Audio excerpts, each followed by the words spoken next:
Ladies and gentlemen, welcome to the Master Coach podcast with Wild Success. My name is Jason. I'm your host. I'm the head coach and trainer here at Wild Success. And joining me today is a very special guest, Miss Georgie Chambers. She's the founder of Empowering You Co. She has left behind a life in sports coaching and yoga teaching, where she's done a lot of that kind of more sport and yoga focused training as well as coaching. And now, since July, in the last 6 months, has transitioned into life coaching, has recently completed our master's program and is going to be here to share a few things today. So Georgie, welcome to the podcast.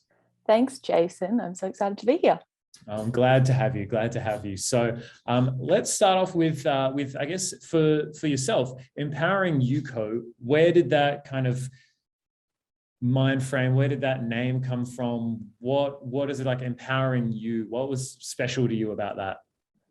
I think coming through my own journey of self-discovery, I got to a point where I was feeling really empowered, and I wanted to share that feeling of empowerment with others, and Empowering You sort of just sat with me, and I wanted to add the co on the end because it gave me the opportunity to incorporate many different areas, including coaching, community, conversations, connections. And I loved the idea that all those words start with CO. And if I could bring together lots of different ways that people could connect and be a part of a community, then it made me feel like I was creating this empowering opportunity for people to grow and explore and expand their minds and where they're at.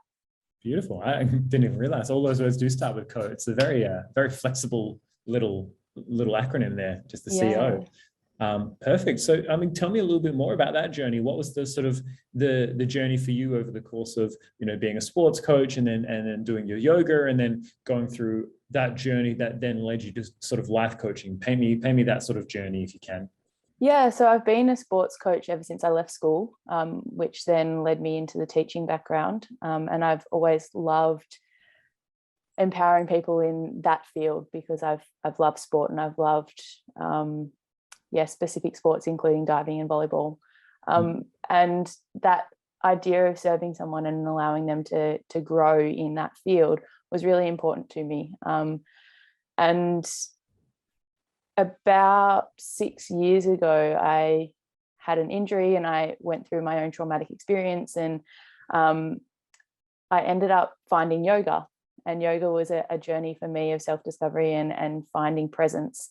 And so through my teaching and coaching, I then led into yoga, which then led me to doing my yoga teacher training.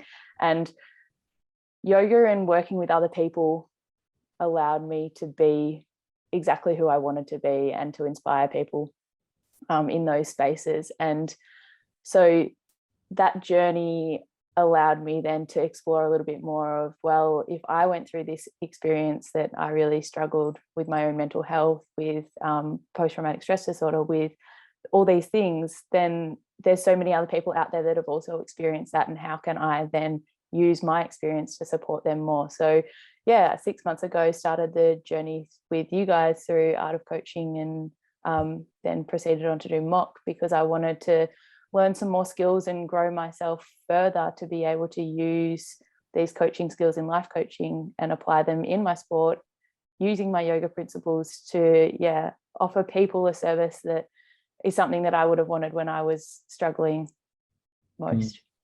Yeah, and a common thread with a lot of this is that people tend to coach where they needed it or where they would have wanted it when they were younger as well. So it's always really easy to see the sort of gap in the market as a coach to say, no one was there. I couldn't find anyone to help me then, so I'm going to be that person for other people now, which is awesome.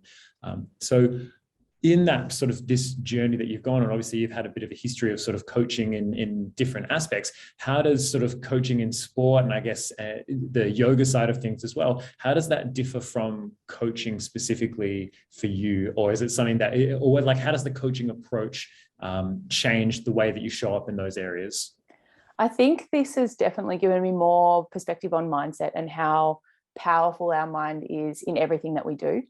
I think I always realized it to an extent, but actually going through this process of challenging people in the way that they think and changing the way that they're speaking to themselves really empowers them to do better in the sporting field and in life in general as well. And so things that I often talk about in coaching for me is when people say, oh, but I can't do it. And it says, well, hang on, but what if you could do it?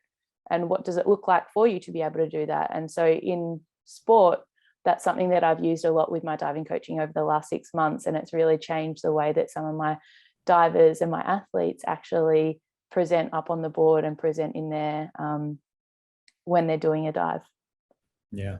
Mindset is applicable in every area, right? But the sort of the difference in being able to be a coach that then asks those questions, that challenges their mindset, that has them showing up in a more positive way and focusing on more positive things, definitely has an impact. So yeah, that's awesome. That's awesome to hear.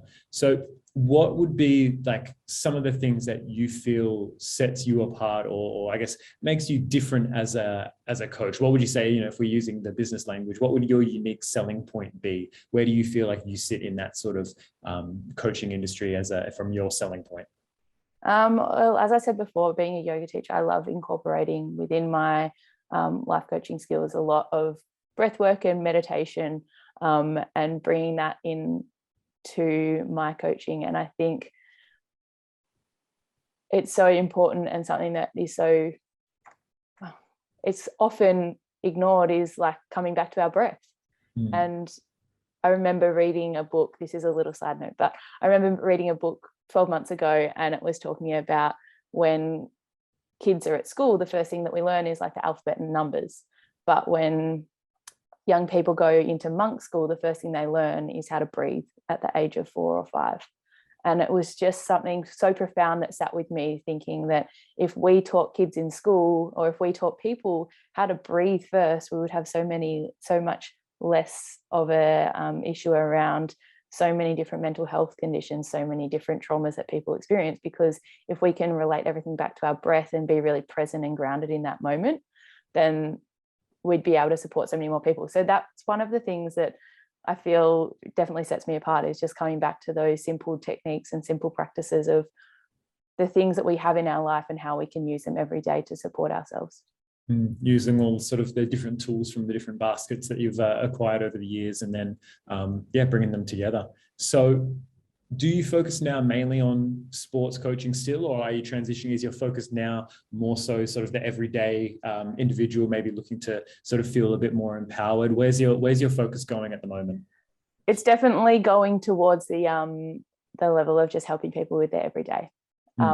I definitely will always keep an element of my sports coaching with me, because it is something I just love as a massive passion of mine, but definitely transferring down the path of helping people more at the moment with life in general. Yeah. What are the sports coaching skills that you think will translate really well to coaching sort of the everyday person? What are some of the sort of things you feel like you may have picked up from that arena, whether it's just in like your demeanor, your delivery, whatever it is that you feel will transfer across really well? Or is that you just completely just like, nah, has nothing to do with it? No, absolutely. I think there's such a huge element of resilience required in sport, which also transfers into life generally. So that's one thing.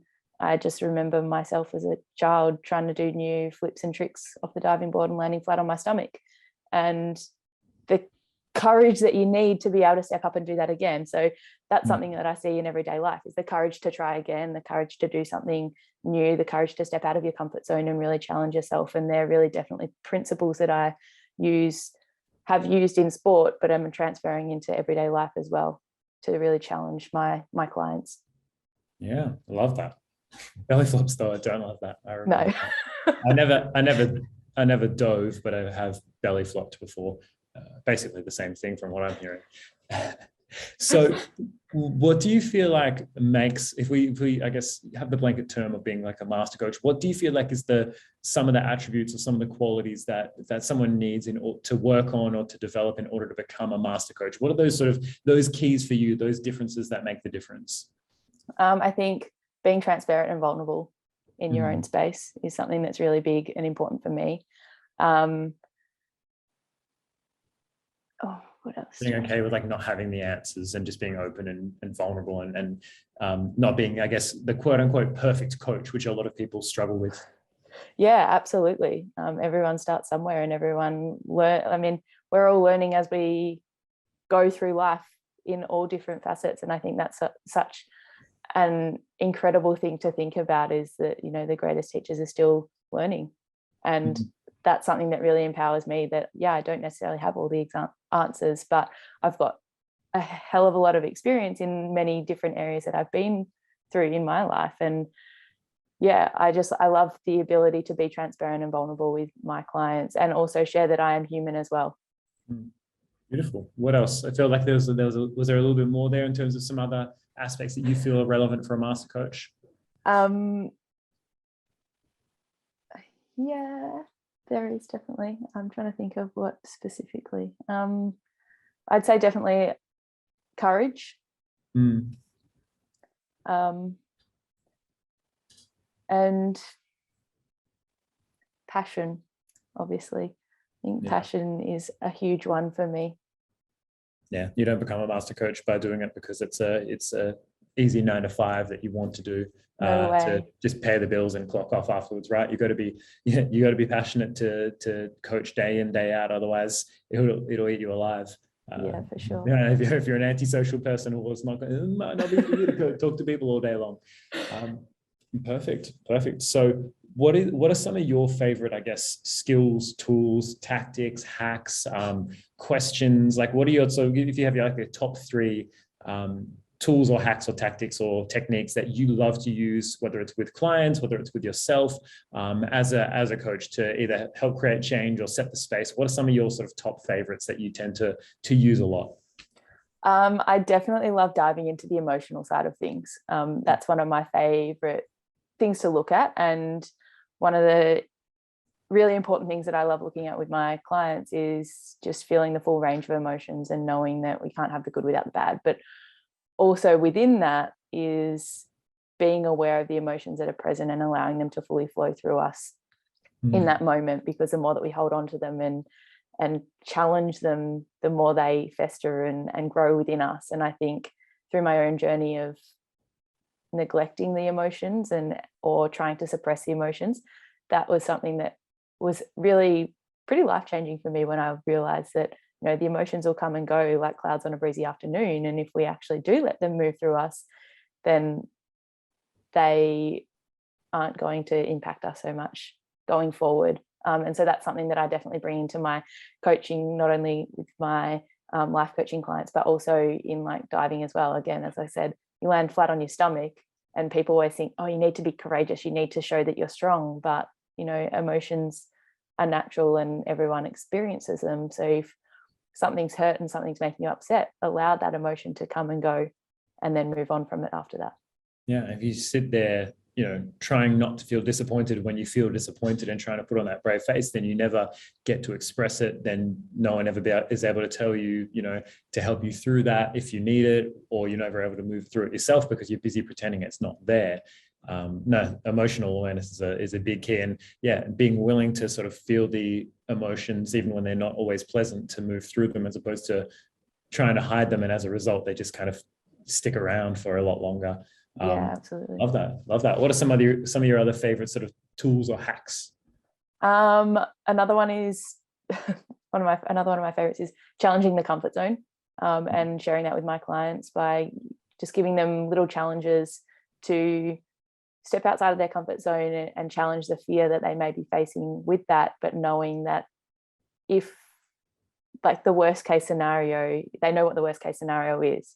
So challenging them to step outside of their comfort zone and do something that usually would make them more uncomfortable than anything, but it's not going to kill them at the end of the day. So yeah, comfort zone is another massive one that I love working with. Yeah, is that something that you've found a lot of success in your own life, pushing yourself outside of your comfort zone? 100%. What's a couple of examples? I'll put you on the spot. What's an example of last time you were like push yourself out of your comfort zone and it really sort of pushed you and helped you grow? I think if I look at where I am now to where I was 6 months ago, sharing a bit about my own personal journey and of mental health on a social media platform, and being really vulnerable and just sharing this is me and this is what I experienced, and it was behind me at that point, and just being able to step outside of my comfort zone and know that what's the worst that could happen, really, at that point in time. This is me, this is 100% authentically who I am and unapologetically me, well, why can't I share that and just see what happens? So yeah, just challenging my mind to be like, nothing bad can happen from that. I'm not going to die. Yeah, yeah, I love that, and that's something that Tim Ferriss does. I think he talks about fear setting and setting like, okay, if I attempt this thing, what's the literal worst case, worst possible thing that can actually happen?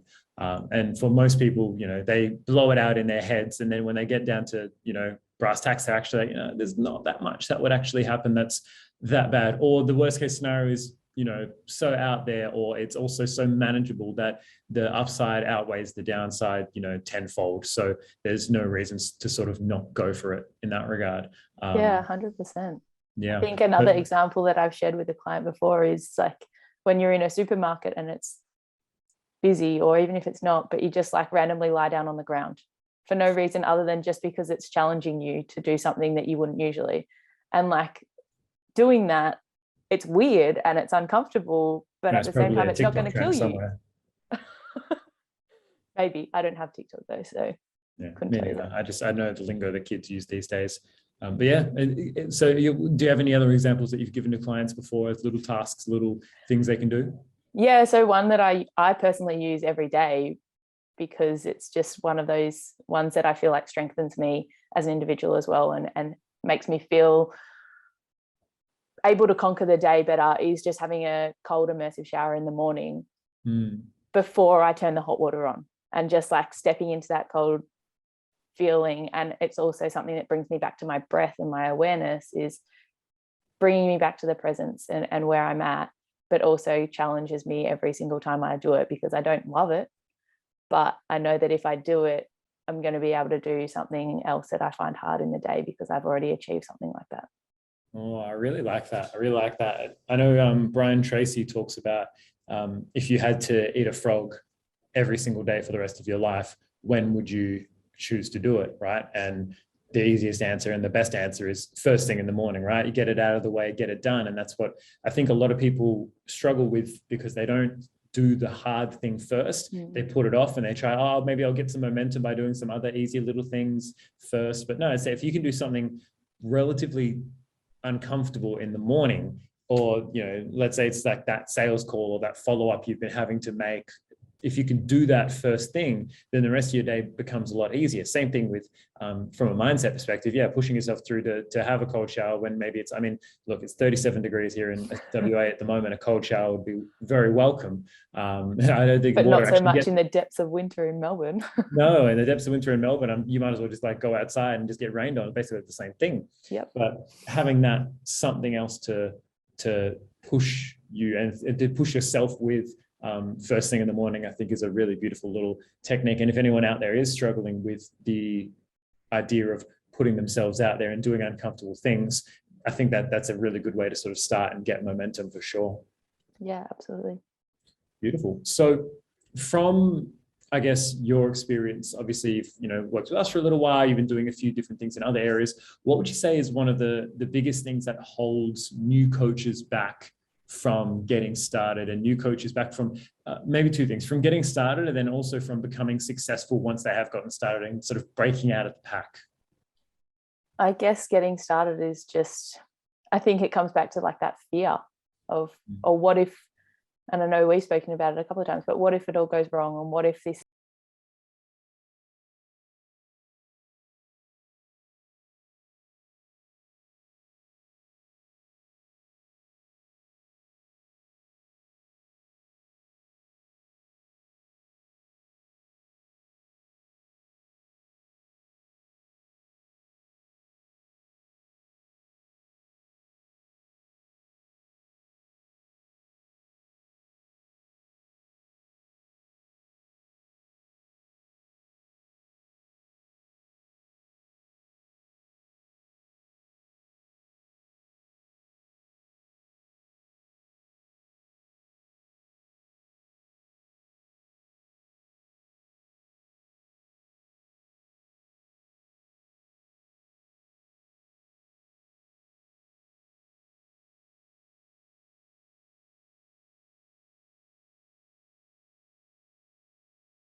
Hey.